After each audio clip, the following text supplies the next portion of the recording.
Assalamualaikum warahmatullahi wabarakatuh. Perkenalkan, nama saya Resti Nur Anissa, NPM 194100060, kelas 3A PBSI. Pada video kali ini, saya akan memaparkan peta konsep mengenai aliran-aliran linguistik yang ada di dunia. Aliran-aliran linguistik yang ada di dunia, secara garis besar dan yang sangat berkembang pesat itu ada 3. Yang pertama aliran tradisional, yang kedua aliran struktural, dan yang ketiga aliran transformatif. Aliran-aliran tersebut memiliki suatu pemikiran yang berbeda-beda, sehingga aliran tersebut dapat bercabang-cabang. Aliran-aliran linguistik ini tersebar luas di benua Eropa, Amerika, Australia, dan dari Australia ke Indonesia. Aliran tradisional. Aliran ini membahas tentang bahasa dalam 2 pandangan, yaitu normatif dan preskriptif. Pandangan normatif adalah cara memandang bahasa sesuai dengan norma atau aturan. Sedangkan pandangan preskriptif adalah cara memandang bahasa dengan menganggap bahasa itu benar atau salah. Tokoh utama dalam aliran tradisional ini adalah Plato dan Aristoteles, yang merupakan filsafat dari Yunani. Plato menulis buku yang berjudul Dialogues, yang di dalamnya membahas tentang masalah bahasa ilmiah dan bahasa konvensional. Ciri-ciri aliran ini adalah berpatok pada logika, senang berdefinisi, senang mengikuti pola tertentu, terutama bahasa Latin, huruf dan bunyi masih dianggap sama atau belum dibedakan. Kontribusi aliran tradisional seperti penyusunan hierarki kebahasaan, pengembangan jenis kata atau kelas kata dan onomarema oleh Plato, sindermoi oleh Aristoteles, dan atoron oleh kaum Stoik. Dalam aliran ini juga mulai berkembangnya hubungan kekerabatan bahasa. Aliran struktural. Aliran ini membahas tentang tata bahasa deskriptif yang dimulai pada abad ke-20. Tokoh pada aliran ini adalah Ferdinand de Saussure, yang biasa kita juluki sebagai bapak linguistik modern yang menjadi senter di Eropa. Selain itu, ada tokoh Bloomfield yang merupakan strukturalis dari Amerika.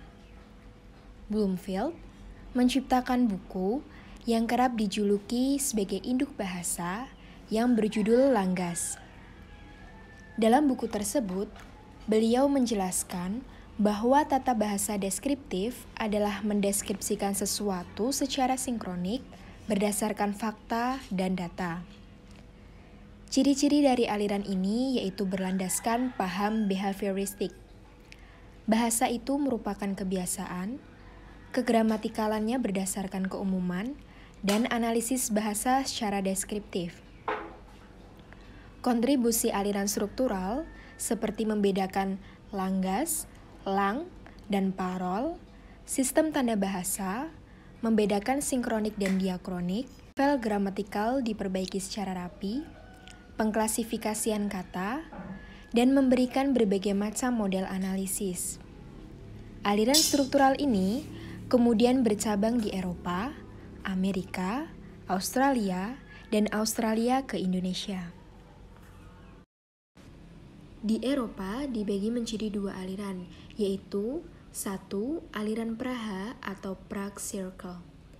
Aliran Praha adalah aliran yang membahas tata bahasa secara kompleks dan tuntas. Tokoh utama dalam aliran ini adalah Ferdinand de Saussure, yang kemudian memberi inspirasi bagi tokoh lain seperti Noam Chomsky sebagai pencetus aliran transformatif dan M.A.K. Halliday pada teori SFL-nya. Pada aliran Praha ini, Roman Jakobson mencetuskan teori oposisi otonom.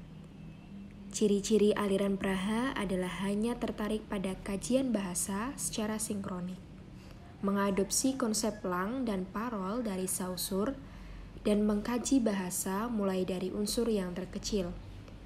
Kontribusi aliran ini yaitu membedakan fonetik dan fonologi, menggunakan istilah fonem, analisis fungsi SPOK, memperkenalkan teori oposisi otonom dan istilah morfofonemik, dan 3 fungsi bahasa.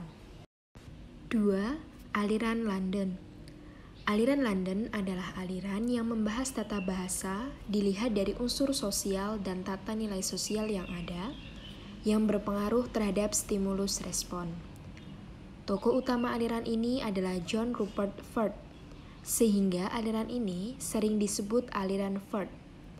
Selain itu, tokoh Malinowski juga memberi pengaruh kepada Furt. Ciri-ciri aliran ini adalah berdasarkan paham sosial behavioristik, studi bahasa dan konteks situasi, komponen sosial dalam telaah bahasa, dan suka dengan penerapan teori terutama bidang fonologi. Kontribusi aliran ini yaitu pada bidang fonologi prosodi, istilah segmental dan suprasegmental, telaah konteks situasi, dan mengembangkan teori sanding kata atau collocation. Di Amerika, terkenal dengan hipotesis Sapir-Whorf. Hipotesis Sapir-Whorf membahas tentang bahasa, pikiran, dan budaya.